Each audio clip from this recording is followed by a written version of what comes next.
Lord, Ikaw na ang bahala sa lahat ng mga problema ko ngayon. Panginoon, maraming salamat sa laging pagiging ama namin, sa laging nakabantay sa amin. Salamat sa bagong araw na isang regalo sa aming buhay ngayon.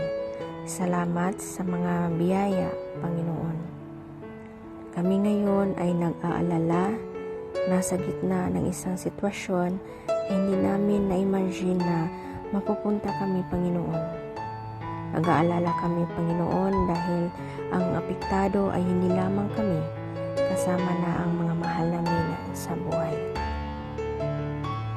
Inaamin po namin, Panginoon, na hindi namin alam kung paano po nagsimula ang problema na ito.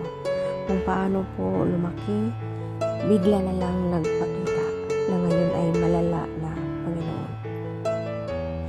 Pero Lord, kahit ganito ang aming pinalalagyan, pipiliin pa rin naming maniwala sa iyo.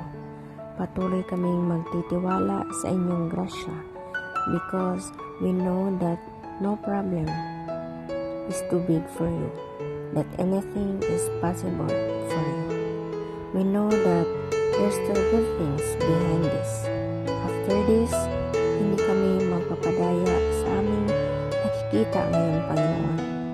Alam namin na ang sitwasyon ngayon ay magbabago, biglang magbabago. Hindi kami maniniwala sa mga sinasabi ng ibang tao na baka mas lumala ito. Kakapit at maniniwala kami sa inyong pangako na isuko lang ang lahat ng ito at kayo'y magsisimulang kumilos, Lord. Na kayo ang mangingibabaw sa lahat, na kayo ang masusunod, na plano ninyo at hindi yung amin ang masusunod. Because we believe that your plan is to prosper us, not to harm us.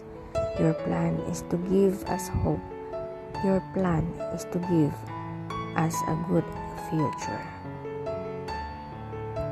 We will submit, we will offer, and we will surrender, Lord. Sa inyo kami palagi lalapit at palaging kakapit, Panginoon.